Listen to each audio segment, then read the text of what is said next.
Welcome back to another SY Sports video. I don't know why I did it like that. So I want to do just to throw out some more content here. I want to do winners and losers of week one.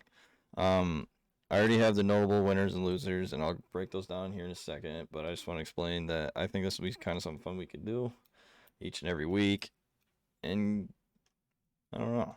Yeah. So let's get into it. Notable winners. I got Michigan State. Michigan State looked good against Northwestern. They ran the ball like crazy. Um, oh, another thing I forgot to mention is so I have the notable winners and losers, and then I will do my top five winners and top five losers of the weekend. Wait, so yeah, these guys basically are just outside the top five. So Michigan State looked good, ran the ball great. I don't know if Northwestern's gonna be any good this year, but for now, Michigan State looked pretty good off it, or running the ball. Michigan came out and a lot of people picked Michigan to lose this game, and they came out and they did what an old Michigan team, a good Harbaugh team, would do. Now, I'm not saying they're going to be great this year, but that's a sign for hope for them. And McCarthy threw a nice pass, and yeah, Michigan looked good. Penn State went on the road, Wisconsin. It's a tough environment to win at, and they won.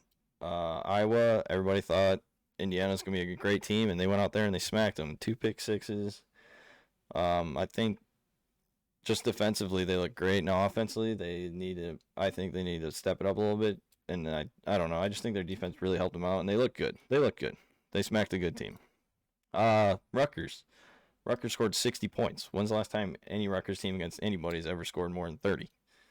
Yeah. Maryland beat West Virginia. Everybody, I think a lot of people had West Virginia win that game. Maryland went out there and they did their thing, and they beat a good Power Five, decent bowl team, Power Five team. Pitt. I know they only played UMass, but what Pitt team scored 50 points in the last, I don't know, ever? Uh, I know, like I said, it's only UMass, but I thought Pitt looked pretty good. South Carolina. I know they played some FCS school, but they shut them out. 40, I think it was 41-0. To me, they looked all right. I know, like I said, FCS, but to shut out anybody and to win by 41-0. I mean, they look good, especially after all they lost, new coaching changes and all that stuff. Syracuse, everybody uh, they were the underdog against a group of five team, and they went out there and they did their thing. I think it was a 20-6 or something. Yeah, they look good. Purdue against Oregon State. Now Oregon State's probably one of the worst teams, but Purdue's not much better in the Power Five, and I know they had the home field advantage at nighttime, but they went out there and they did their thing. They secured a good Power Five win. I mean, any Power Five win's a good win, I think, other than maybe Kansas and an old Rutgers. TCU, they covered or they won by 41 points or something against. I know it's only Duquesne, but TCU did their thing. Notable losers: Indiana. Indiana top 25 team went out there and they looked like the old Indiana. Now, I thought COVID was what affected them to have a good season last year. Now, this so far has proven me right, but who knows? They could turn it around. I think Penix is a good quarterback, but we will see. He didn't look too hot against Iowa. Duke lost to Charlotte. Duke may be worse than Kansas. Who knows? Stanford, just David Shaw. Just I don't know if he's lost his touch or what, but Stanford just does not look good at all. Now Kansas State might be a good team this year, and I think they'll probably be a 7-8 win team, but Stanford just didn't look like they wanted to be there at all. Mississippi State, though they won, they played against a bad team, and they honestly should have lost, and they were down by like 21, I think, and they came back and won by 1 point. Missouri, home against Central Michigan, only won by like 9 points. Um, that's a team that you need to blow out. I'm sorry. Oklahoma State, they played. Who did they play? Was it Missouri State or Montana State or something?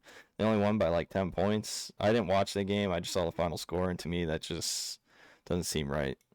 Illinois lost to UTSA after a humbling first win for Brett Bielema against Nebraska. Now, Nebraska might be a horrible team this year, but they shouldn't have lost. I know UTSA is a good team, but you're still a Power 5 team, and there's no excuse to lose to them. Now, we'll go down to my top five list of winners, and then I will do losers. All right, so my number one winner is Alabama. Alabama just looks way better than everybody else. Miami's going to be a good 8-9 win team this year, and nobody looks close to them right now, other than maybe Georgia's defense. Number 2, Virginia Tech. I project them to be horrible this year. I'm pretty sure 90% of the people did. And they went out and beat a top 10 North Carolina team against Sam Howell's projected probably number 1 overall in the draft. I mean, nothing else you could say. They should have honestly blown out North Carolina, but they still won the game. And to me, that's impressive. Number 3, Texas. A lot of people had Texas losing against Louisiana Monroe, but Texas went out there, won 38-18, I believe. They looked good. They looked like second place good. Number 4, UCLA. UCLA back-to-back weeks they look like the team of the Pac-12 right now. The Pac-12 looks like they're struggling, and UCLA looks like they're on top right now, beating a very talented LSU team. Even though the game was at home, a win's a win, and they honestly could have won by a lot more, I think. Number 5, Florida State. I know Florida State lost, but that Florida State team looked like the best Florida State team since 2016, maybe 2017. I honestly thought they should have won that game. They came back down 18 going into the fourth quarter, took them into overtime, and just shot themselves in the foot. And I think you're going to see a big improvement from Florida State, and I believe they'll make a bowl game this year. Now, my top 5 losers of the week. Number 1, Washington. How in the hell do you lose to Montana? Now, I know Montana, I think, had a lot coming back this year, but it's Montana. And, I don't even know if 90% of people know they have a football team. To score 7 points and lose 13-7 at home against a team like Montana is inexcusable. And biggest loser of the week is Washington. Number 2, North Carolina. North Carolina just looked god-awful, and they looked like an old North Carolina team before Mac Brown. I mean, the defense looked bad. Sam Howell just randomly throwing balls at the defenders with the 360 moves, and they just looked awful this weekend. Now, I think they'll be able to recover from that, but I don't think, looking at that, they're going to be as good as everybody thought they were. Number 3, Oklahoma. Oklahoma honestly should have lost to Tulane. They got away with one, and I believe that game was in Tulane. Tulane probably would have smacked them.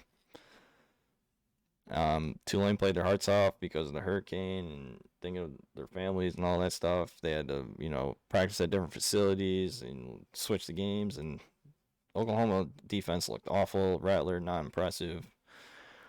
And yeah, Oklahoma at number 3. Number 4, Vandy. Vandy got destroyed by what I believe is East Tennessee State. I don't think I can say much more. Number 5, Georgia Tech. Georgia Tech losing to Northern Illinois, who is what I projected as one of the worst group of 5 teams. I know they lost their starting quarterback, but it's still inexcusable, and you cannot lose a game like that, especially at home. And yeah, so these are my top 5 winners, top 5 losers, and obviously all the notable winners and losers of the week. And I'll be doing this every week, and I think it'll be fun. So I hope you enjoyed. Please like, comment down below, share, subscribe. I hope you enjoyed. Thank you.